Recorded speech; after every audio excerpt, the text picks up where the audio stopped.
Hey guys, Andrew here. Uh, this episode is going to have a bit of inconsistency in terms of the audio qualities. I try to stitch up several different conversations that we recorded over the last few months because some of the topics, or at least the side conversations that we had, small conversations, the topics kind of coincided with one another. And so I figure, why not try to piece this thing together and make an episode out of it? So hopefully they kind of came out well and you guys get the gist of it. Hey y'all. Here we discuss the initial shock everyone feels after being confronted with the possibility of a divorce. Let's go. You know, most new guys joining our support groups, they likely drew the short end of the stick in their relationships, where they have a walkaway partner or their partner committed infidelity. Everyone else is like a mishmash of various other reasons. But regardless, the initial divorce stages affect everyone similarly, and that first wave of shock can be intense. How would you guys advise others in navigating these chaotic times? Joe, let's start with you. Great question, Andrew. So, my first suggestions when you find out that someone has been kind of presented with their spouse wanting a divorce is you got to find someone you can trust. You got to find someone that you will feel comfortable opening up to, and you got to find someone that you think is capable of listening to everything that's racing through your mind. It's also handy if that person is willing to ask questions, and you have to you may have to explain to them that you're not looking for advice, you're just looking for an ear right now. Yeah, good points, man. Chris. The emotion that comes to mind the most for me was disappointment. We had taken these vows and she was quitting essentially, in my opinion. And I was prepared to kind of do whatever it took, but it just didn't seem like she was. So I remember feeling some disappointment, some kind of hurt from that perspective. In addition to and then the shock and everything else came actually later for me. I was like, okay, now what do I do? Like, I guess I can't save this now. I guess we got to figure out how to. And then the second thought I thought about was the kids and how we have to make sure things that we get along and get this going properly for their benefit. Because I wasn't going anywhere from their lives. She wasn't going anywhere from their lives. So we need to figure out how to make this work going forward. So those are the first two things. I think some disappointment and hurt surrounding that, and then thinking about the kids. What about you, Will?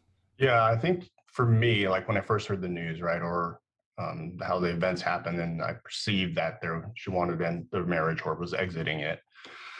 It was a lot of shock, right? And I think in the first week, a lot of shock, a lot of anger, depression, a lot of circular thinking, like, "Hey, how could she do this?" Right? But then when I was thinking about what I wanted to do, it was more. Really was. I'm going to be a better person. I want to be a better person, right? I didn't have, I think, the motivation to do it just yet, but I wanted to do those things, right? So, but yeah, the ups and downs when you're feeling depressed, when you suffer a setback, it really sets you back. You just think like, well, maybe I can do this. You start doubting yourself. There's a complete loss of self. A lot of the time leading up to the relationship kind of ending, I kept saying to myself, like, we're going through a rough patch, but we'll get through this. And then the rough patches just continued to exist. And I remember thinking to myself, like, I wish I could just catapult myself a year forward, and then we're through all the bullshit, and we're s- we're on the upward trajectory. And that's it's kind of telling that it wasn't just an ending on her end; it was ending on my half as well. But like Right. for myself, I think back about all the I just need to get through this little part here, and it'll get better. And they just continue to pile up like it was never going to get better. I simped pretty hard. I wrote down lists of everything I did poorly as a husband over the last few years, and I was just like I'm digging for reasons to explain why she did what she did rather than thinking of reasons that were logical. Same here, man. I tried everything, including the pick me dance, which was one of the stupidest things I could have done to further disrespect myself. Leo, what you think? No, I agree with what Joe mentioned. Um, for me, the way the divorce was presented to me and to Joe as well was different. But At that point, I called my two best friends. We went out and I just expressed myself for 2, 3 hours and cried, and it helped, but it doesn't necessarily. It helps a little bit, but it doesn't necessarily help you deal with the actual shock, right? So this is someone you've been with someone for 10, 15, 20 years, right? Your personality is ingrained in theirs, and all of a sudden they want out. Yeah, the initial shock was tough. I was paralyzed. I like to cook a lot and I like to, eat good food and all that. But I think like the first like 2 or 3 weeks, I was not eating. Right. So I just had no motivation. Why bother? I got to cook for myself.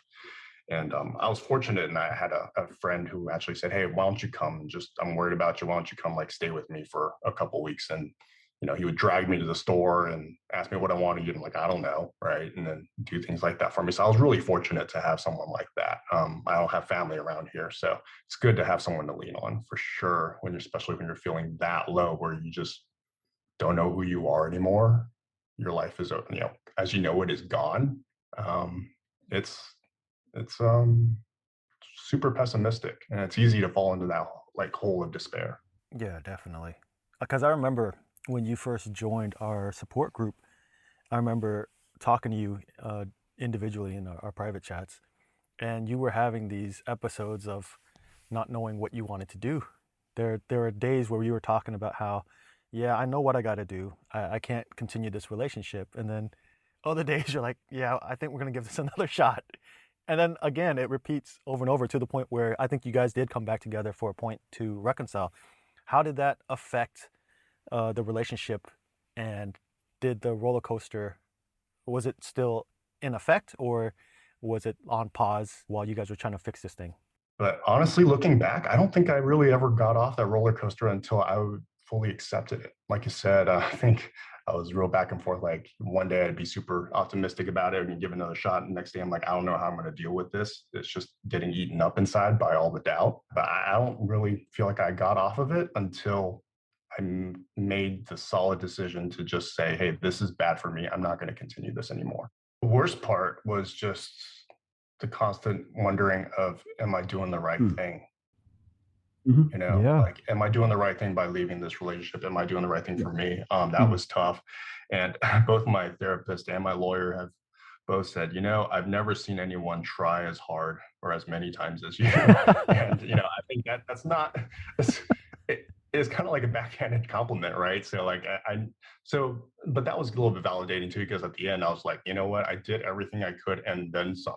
My lawyer had been like doing this for 15 years. He's like, I've never seen someone give as many chances as you, because it was the whole, am I doing the right thing? It's so permanent. Do I really want this to end? I mean, what do you guys think? I don't know. I mean, I did do a lot of bargaining during the separation. My story is a little more complicated. It wasn't just like she cheated and that's what started it all. It started further back, but I'll spare the details. During the bargaining phase for me, uh, I I had taken a trip back abroad, back home to SoCal, and I was staying at my brother's place to kind of, get a bit of separation, some physical distance for a few weeks. And while I was there, I was telling myself, all these red flags that she's had, all these red flags that she was showing, I can ignore them, right? I trust her. Everything she's told me, I believe her. Every time I would ask her, you sure there's nothing wrong? Are you sure you're not seeing anybody else? Or you're not doing anything like nefarious? And she kept telling me, no, no, no. Why would you say that? Like, you don't trust me. So I'm like, yeah. So everybody who was talking to me and telling me, hey, she's showing signs that she may be, borderline personality disorder, or she has borderline personality disorder, or she's showing signs that she may be, on track to cheat. And I just shot everybody down, right? I just kept saying, no way, no way, no way. And I convinced myself that, there was no way that she could do that. But at the same time, I kept sacrificing more myself because I kept making myself the person who screwed the relationship. I was the issue in the relationship because she wanted separation at the start. And I kept trying to figure out how do I make myself better? How do I present myself better in this relationship so that she could still want this thing? She could still want me. And in doing so, flying back here to Finland, I had this whole plan laid out for her, right? I said, all right, I've had like 3 weeks. I figured it out. We're good, right? Let's just have dinner, celebrate. This marriage is going to last. And it didn't, because when I told her everything that I wanted to do, I said, I'm going to get back into film and television. We're going to move to the States. I got like the doctors lined up for the kids because both kids have special needs. So we need like teams of doctors ready. Like I did a lot of research on where we can stay, the cost of living in this city or in this county.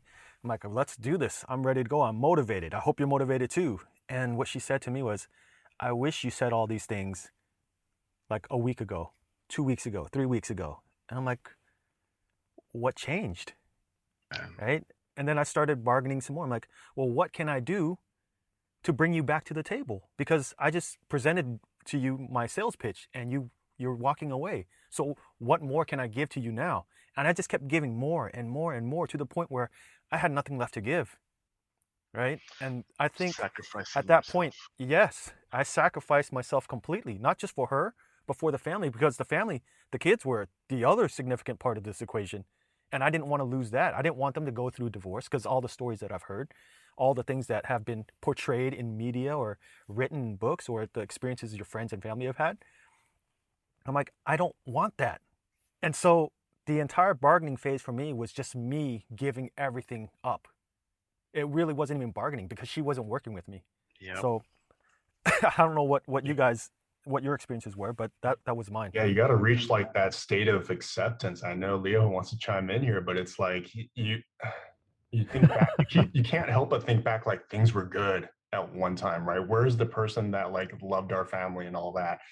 And now things are so different. You just want that back so desperately, but at the same time, it's like, when do you just give up on accept it? You have to get to that state of acceptance and just accept that, hey, that's done. That person, she just showed a different side of herself. Yeah, and then you start to bargain with like who you are, where you feel the sense of confidence, you feel the sense of self, and you keep telling yourself, I have control over myself. But you really don't. You have zero control over your own actions because you're too irrational. You're too emotional in this moment. Yeah, your experience and mine are pretty much parallel. Like I did exactly the same thing the first time around, right? Making sacrifice to Yep. make her happy. Leo's interests were dead last. It was her interests, then the kid, my job, my family, and then my health and myself dead last. My interest, nothing, right? So Yep. everything, hey man, happy wife, happy life type of deal, right? So that was my mentality back then. And making sacrifices, taking a job that I didn't like, was paying a lot more money to support us financially and all that stuff. And then at the end of the day, you're still not recognized for those sacrifices, right? So yeah, it's frustrating to go through it, but the second time around, again, it was like, okay, well, we're putting the house on sale, and that's it. We're done here. So yeah, yeah, you're giving me PTSD, man. I'm sorry. The intro should have said that, Warning, you know. trigger warning. Yeah. Yeah. Joe, what were your experiences with bargaining? It was the same thing, man. Like we went to couples therapy, and I was the simp. Oh yeah, she did no wrong, and then I thought that was the way to get her back, right? Is to go to therapy, have everything she's saying validated, and Mm-hmm.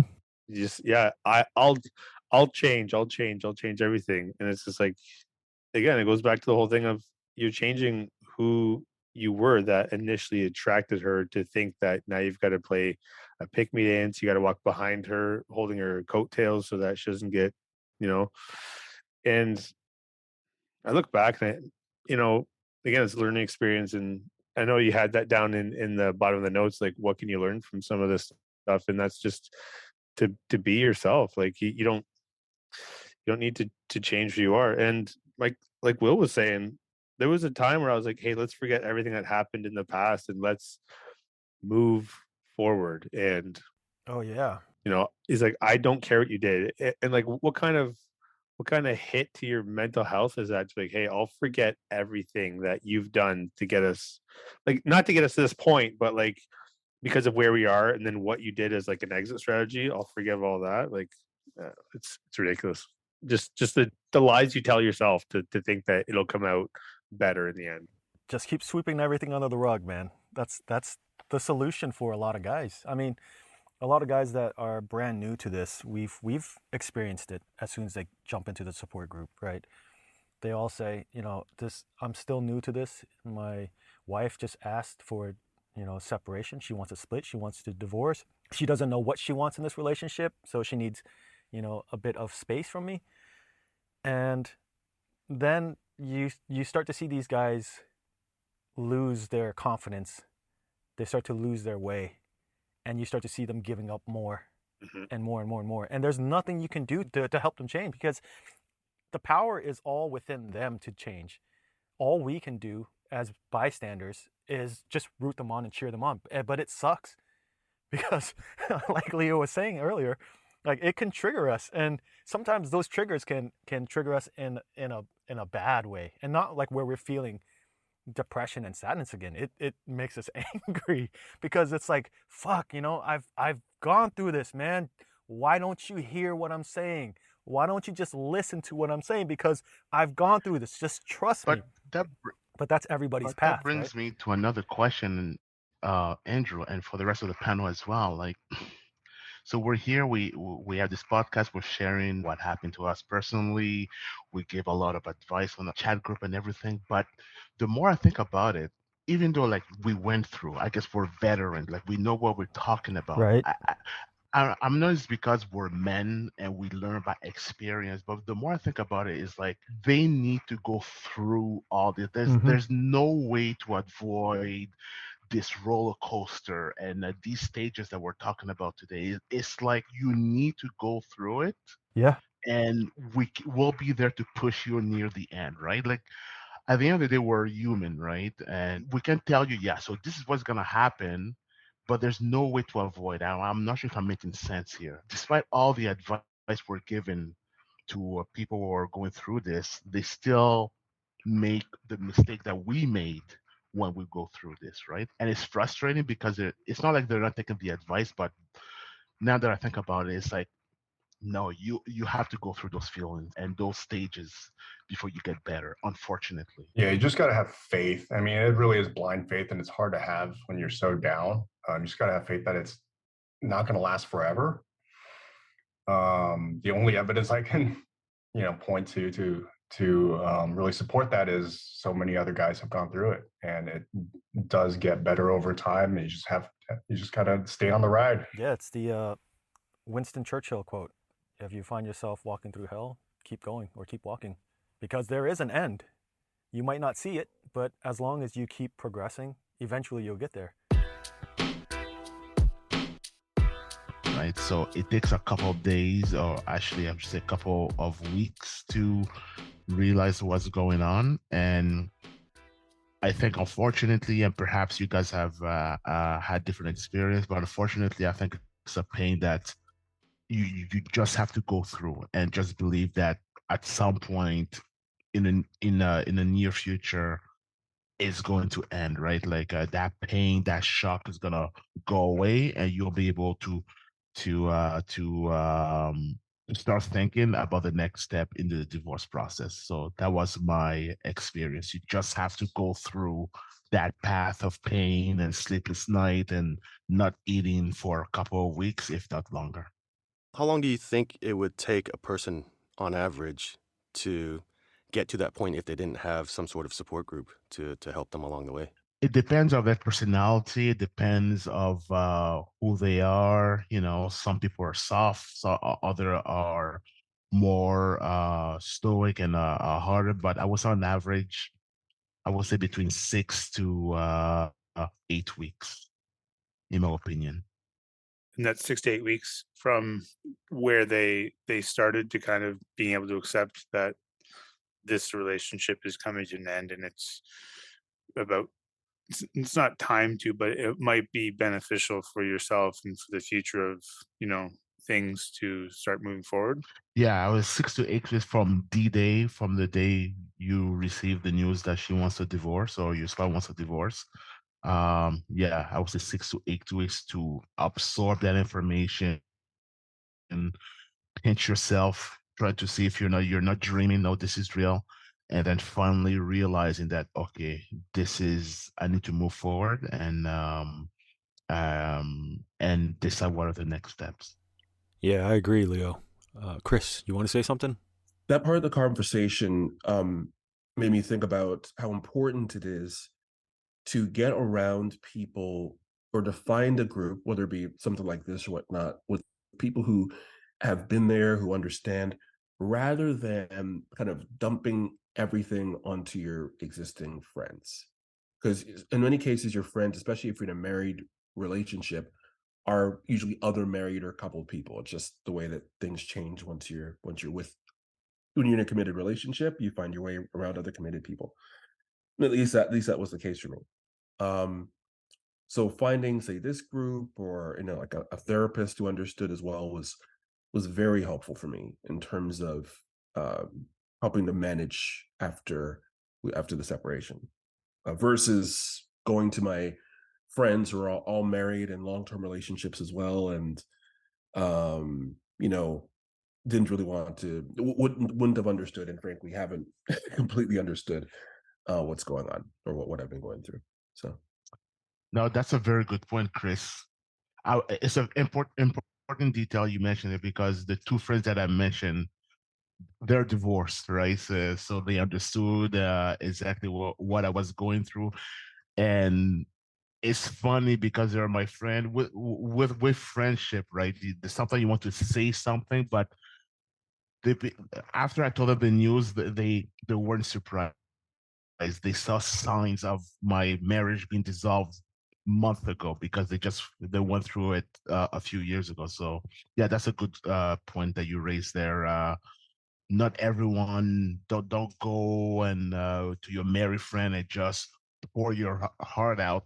You might get some support at the beginning, but they'll get tired of your stuff after a while. So definitely make sure to find people yeah, that understand you.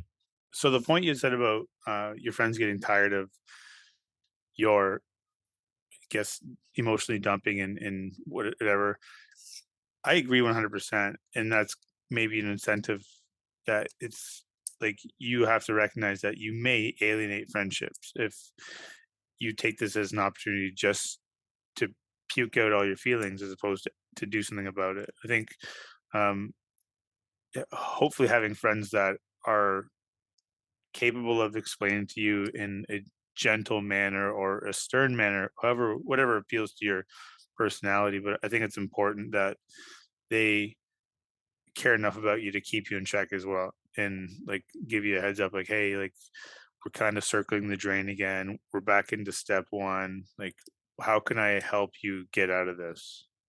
What's the single most difficult thing that you had to do when you first started this thing, when the shock finally set in? For me personally, I'm not sure in what stage it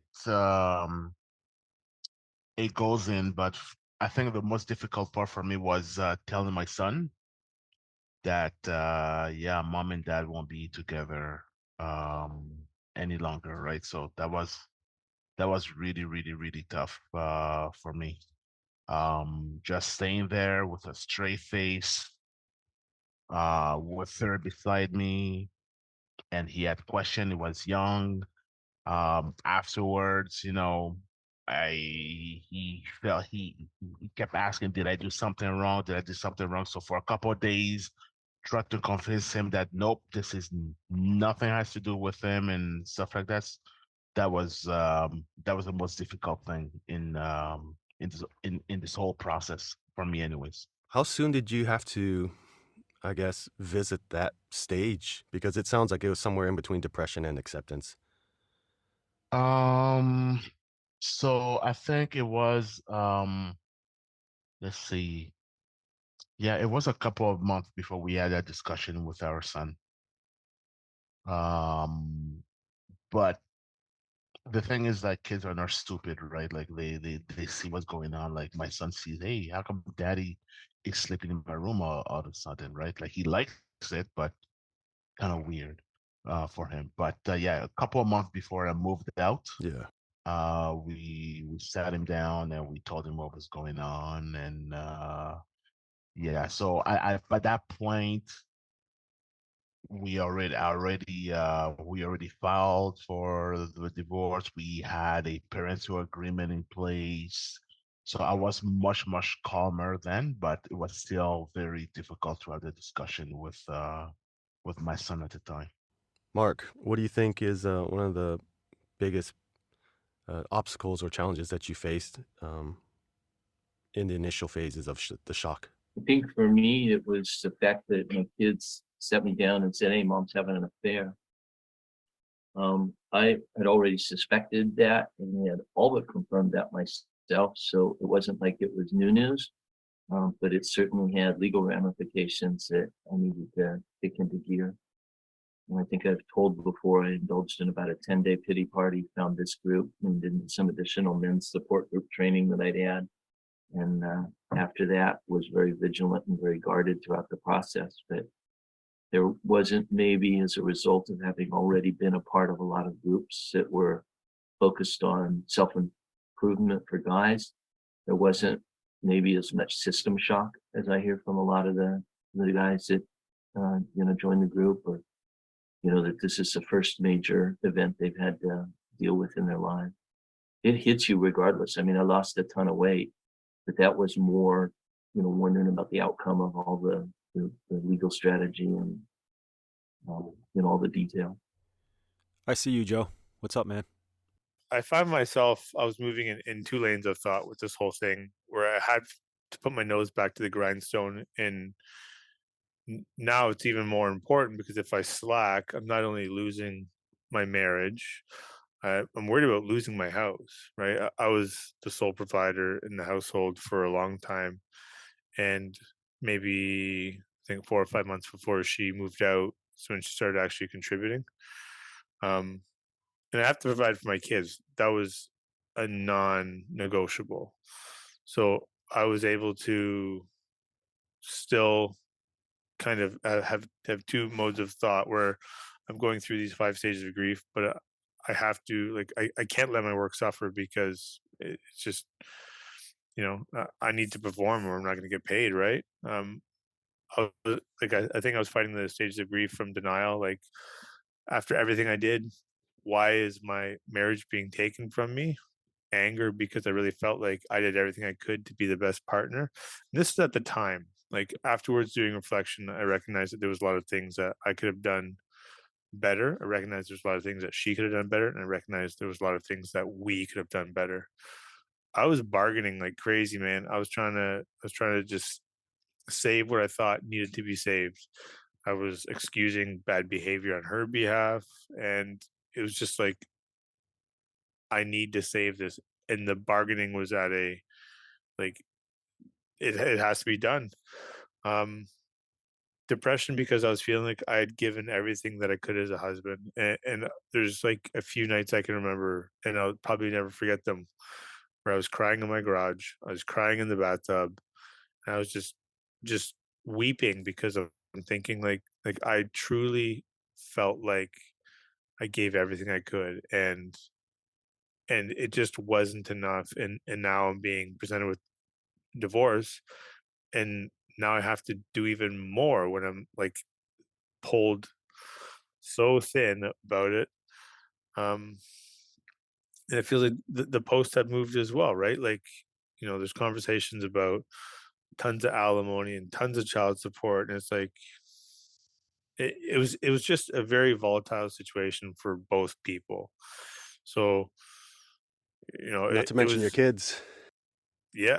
It's funny when Leo mentioned it. I'm thinking back, and I don't remember having that conversation with my kids. I'm not sure if it was like what do you call those, like a traumatic blockout, but I'm racking my brain. The minute he said it, I'm thinking like I don't even remember Really? having any conversations. Yeah, like I think I was just in such survival mode that I blocked it out because it wasn't going to happen. I was going to win on the bargaining. I was going to show her that we can change things. We'll do therapy. Like I, it's odd. You're talking about it, and I'm thinking like, there's no way I've blocked out something that happened in my life, and I can't even think of the conversation we had. Hey, man, stress and trauma has an effect on our memory, so You know, it could just be that. Do you feel like you cycle through those stages of grief daily? Because sometimes people they cycle through it, but they cycle through it for weeks at a time or even months at a time. we're talking like back when this was still going. Yeah, yeah. Yeah, because I'm like, I don't think, I hope a lot of us aren't dealing with these stages of grief still. Um, yeah, I held a lot of time in denial and depression, and I had a really hard time with acceptance.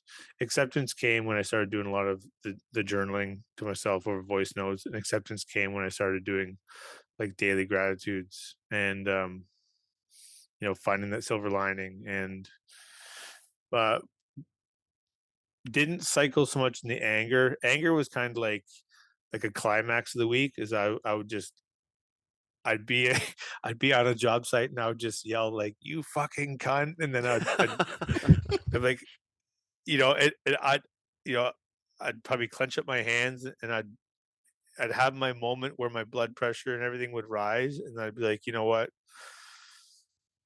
And then I'd go back to like even keel and then yeah, just the fleeting thoughts of denial and like I said, it was tough, and I had great coworkers that were willing to listen and help me through it. But I had coworkers that didn't have any experience with that, and we talked about this on one of the group calls about just those people are no longer in my life because at a time where I could have used a little bit of sympathy and a little bit of empathy, and they were just like, "We got bigger problems to solve," and it's like, "Oh, okay, well, thanks." Right? These are people that were at my wedding too. It's like, you know, but that's whatever. I'm curious, what when you talk about denial, what was your frame of reference for why you thought you were in denial? Like, what questions were you asking yourself? Like I circled back a lot to this can't be happening. I've done everything I could. I helped support her during, university. I helped support her when she wanted to start her company. I helped support her like it just I had done what I believed was really crucial for a husband to do and it felt like it relationships are not supposed to be transactional, right? But to just kind of leave when things were good for you, it just felt like a rug pull. And again, I circled back to this before. Like now, I'm years out of it. I can look at there was a lot of things I could have done better. There was a lot of things she could have done better. There was a lot of things that we as a group could have done better. Yeah. The biggest thing, like I think a lot of people, the support and having people around you can talk about your problems is so important.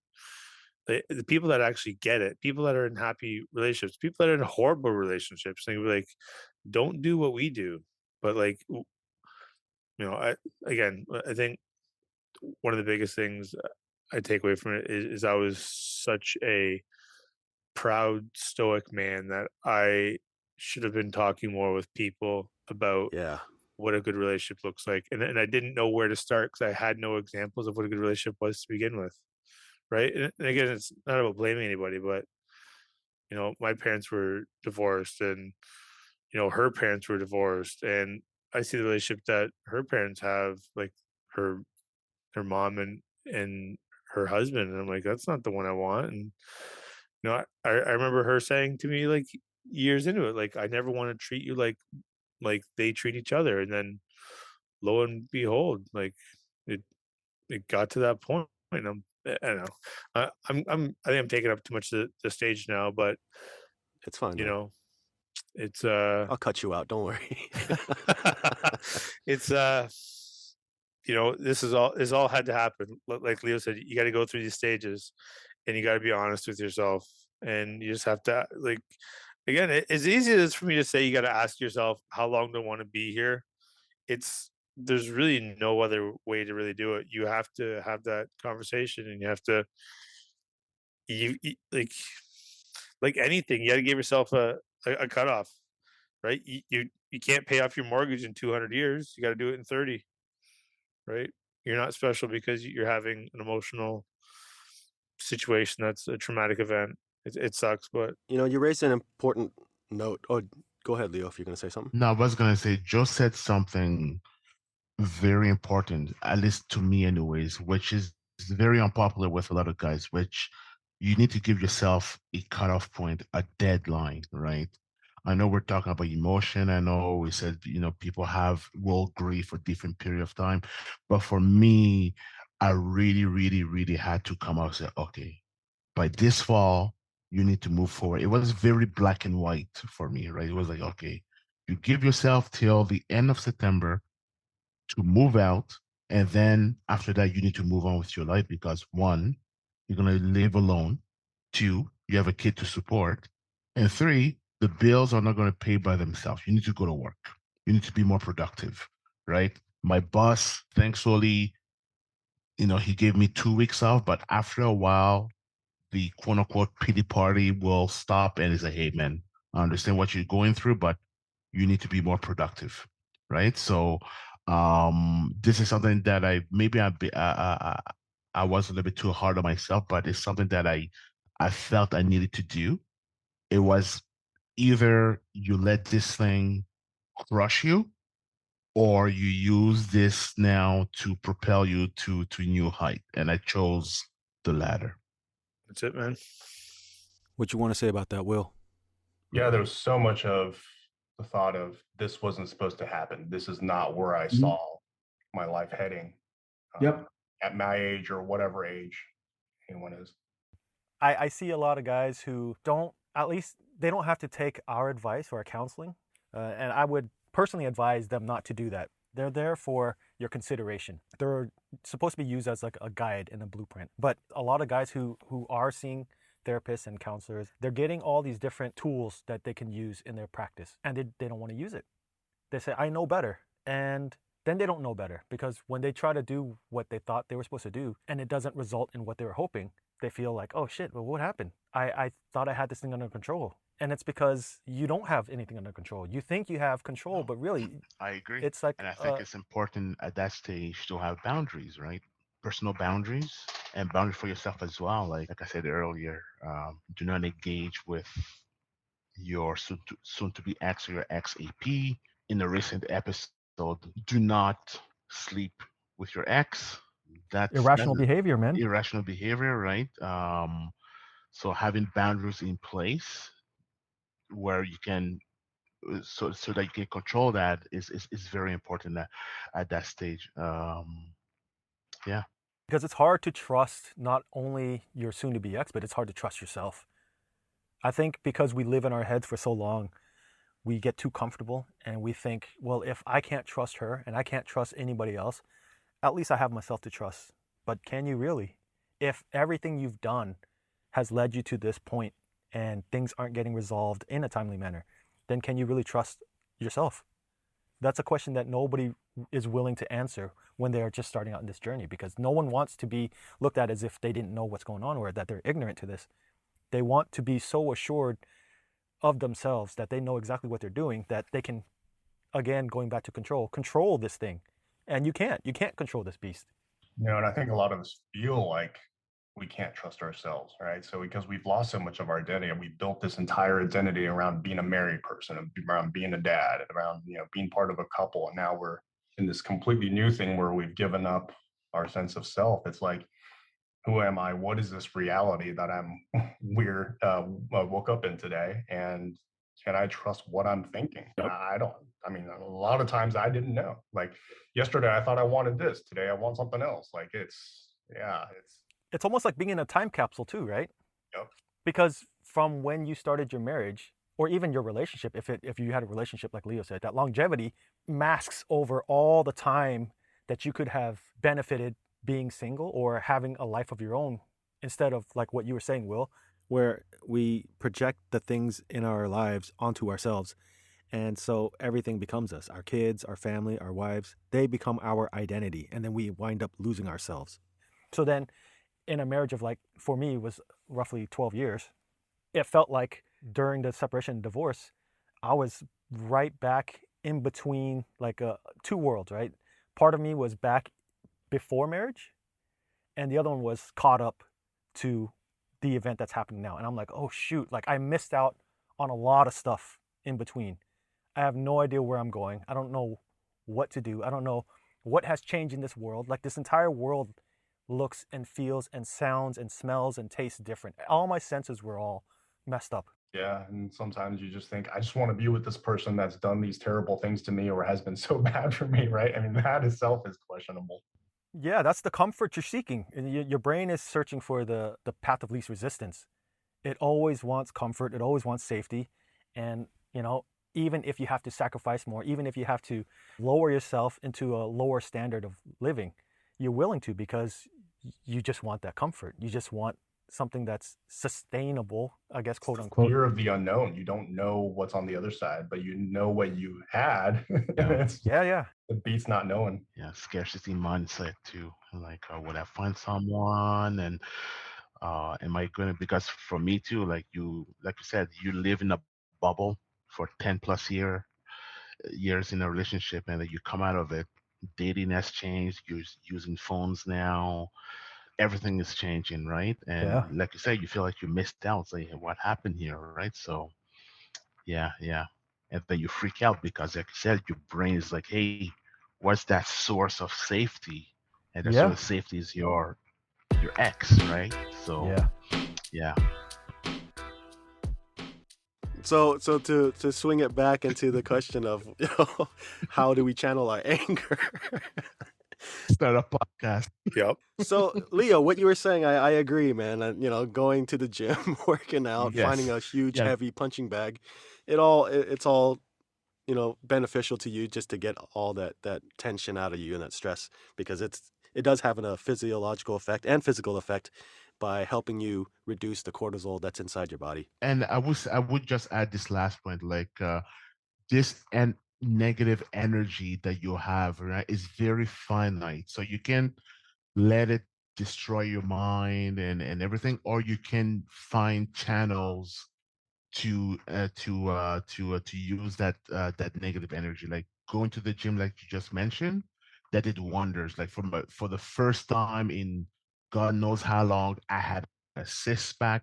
I was in good shape. Perhaps the divorce diet has something to do with it. Yep. But find a way to channel that negative energy, whether it's to motivate you at work. Like, I'm gonna show her what she's going to miss. Go get that promotion. Go get that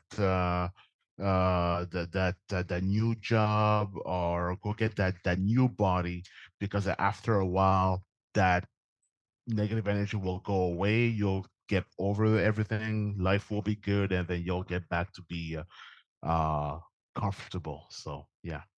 I think guys have to also be careful not to do things hoping to get back at their exes. When you were saying how, get back at her by showing her, like, what I've become, because then your focus is completely off. It's a good motivator, but don't hold that as your I guess, as the goal. Yeah, I know that could be a whole entire podcast, but you're right. You can use that at the beginning as motivation, but for me, what happened is that in the middle of that journey, it went from I will show her to I'm doing this for me and my son. Yeah, So exactly. yeah. Even though you guys are having like a PTSD moment there for a bit, I think that is a good way to deal with the emotions that go with this. Is when you find a group of people who have been through it, and you won't always necessarily find them right away, but somebody who understands the situation, and you can have that moment sharing your experience, but not staying in that place, kind of expressing what you have to express with somebody who understands, and then being able to move out of that. I think that's very valuable and a positive way of dealing with some of the anger and negative feelings out of that situation, which don't always go away right away. So, but in terms of ways to positively deal with the anger, yeah, I definitely think the gym. Oh my, excuse me. If you think the gym is a great way to deal with some of that stuff. Um, Even if I don't feel like working out, when I do get in there and get started, like I kind of get going, and after a while, like I'm able to kind of not that I kind of go back to the divorce in particular, but just in terms of just pushing myself and yeah, just pushing myself in new ways, and it's almost meditative. I think sometimes. No, Yep. it's not actual meditation. That's something else. Like Leo said, has been very valuable for me as well, developing that habit. But actually, some of the practices, some of the items from my meditation practice end up coming into my fitness practice, in terms of kind of focusing on the movement and my breath and whatnot. But yeah, the physical exercise definitely good for stress relief and just working off some of those negative emotions.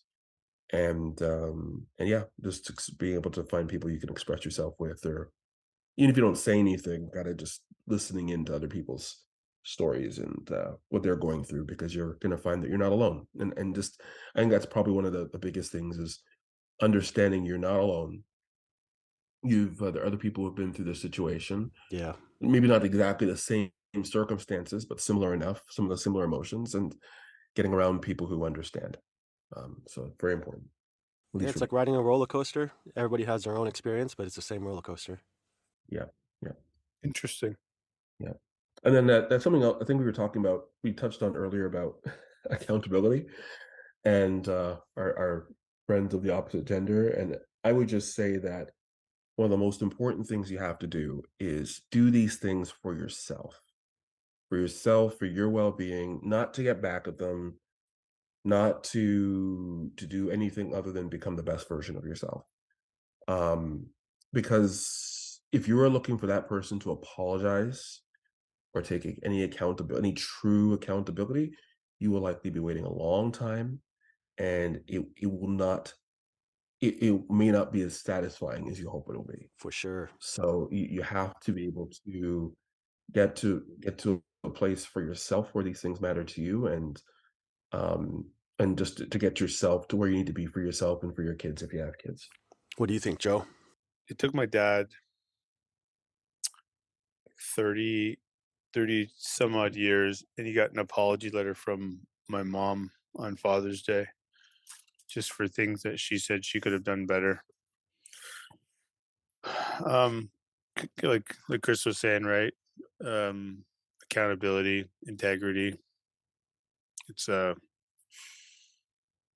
sometimes you could be waiting for a long time. I'm gonna go ahead and assume, Andrew, that with your ex, she has zero integrity with things she says or does, just based on like not being able to accept the fact that yeah, she was having a relationship in this car, and you listen to it, and it's like, well, what was it? I was saving you.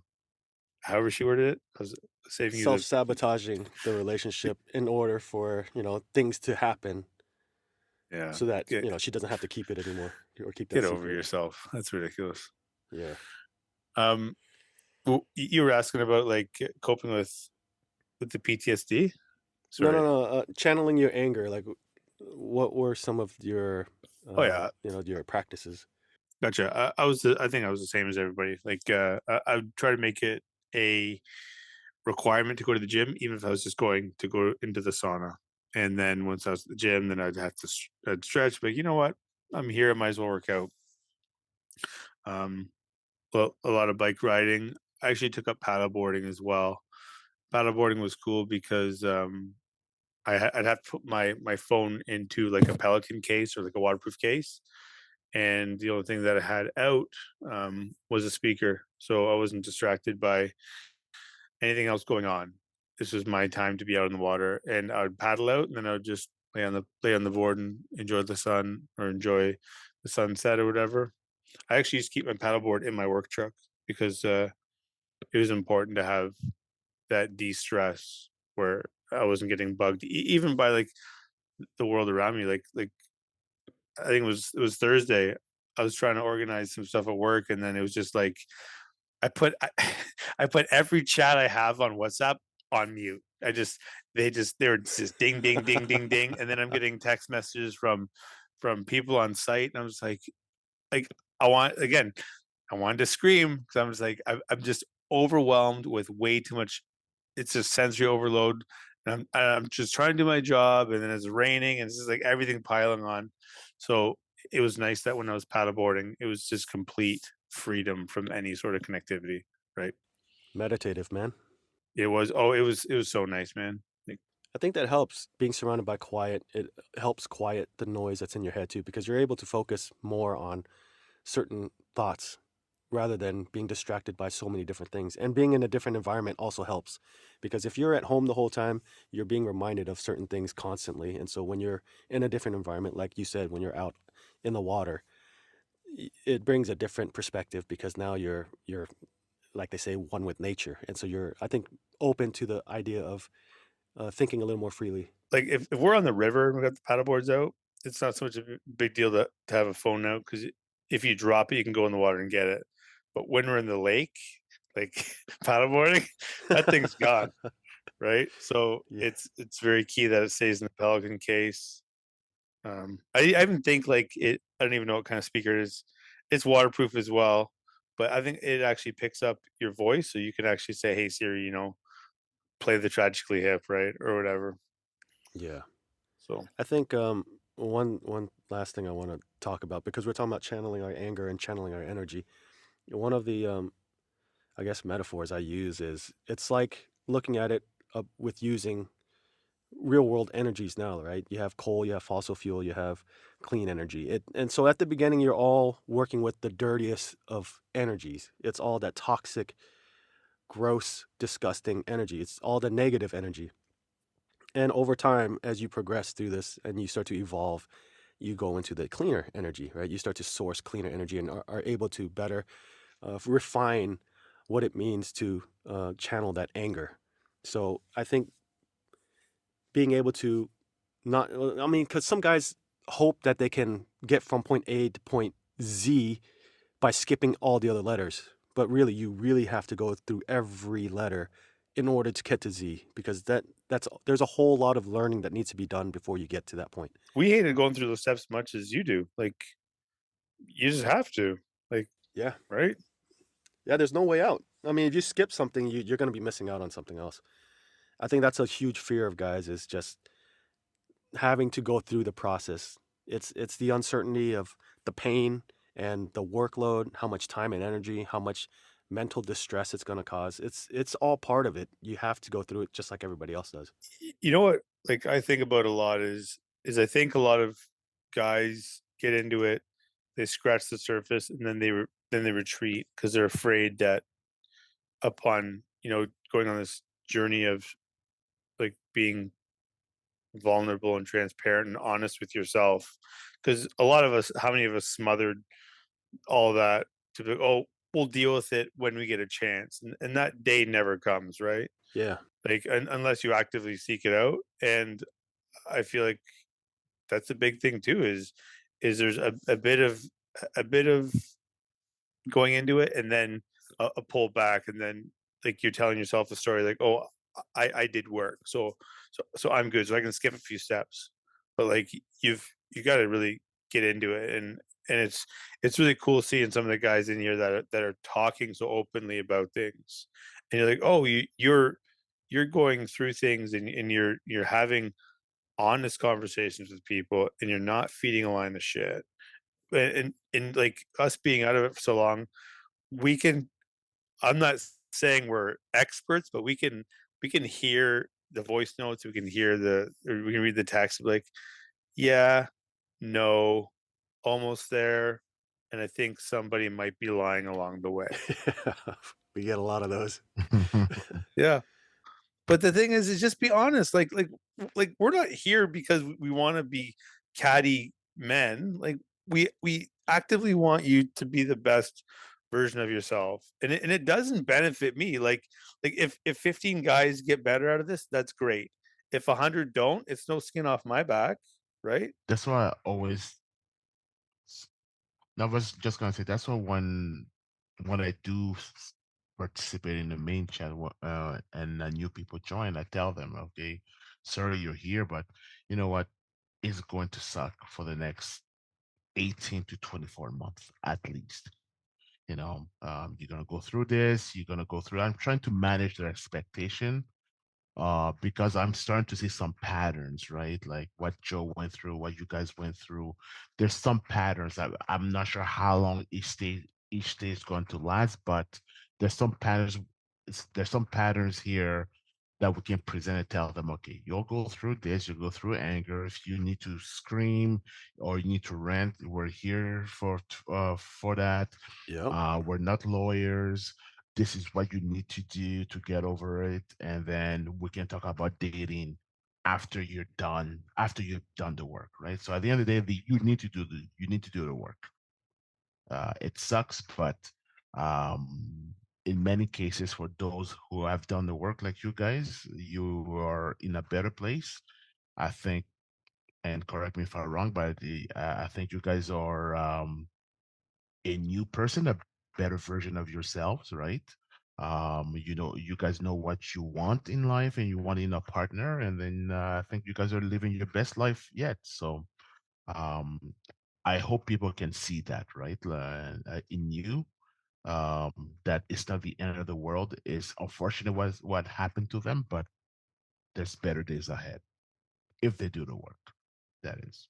Any last things? Any last words? No, I think we've done well. I think we've ended on a pretty positive note. I think no, it was a good discussion. I'm glad that we made time for it, and I think I hope that some of these guys will listen to it and say those guys those guys are right, and sometimes I don't want to admit that. It's hard, man. That's a difficult proposition. Not everybody's willing to have that humility yet or open up to that vulnerability. I didn't It's a want to lot believe of my pride. dad. Hmm? Right? I didn't want to believe my dad when he was saying, these are the things that you're gonna deal with. I was like, yeah, we'll see. And it was. Ego, man. It always gets in the way. We always think that we are the exception to every situation. Yeah. So we always think that our problems or our situation is uniquely our own, and it's different because we know better. We're the ones who are in this relationship, and everybody else is in a different relationship. So how could they know? Ego, sunken cost fallacy, whatever you want to call it, Yep. right? Yep. All right, cool. Thanks for joining, guys.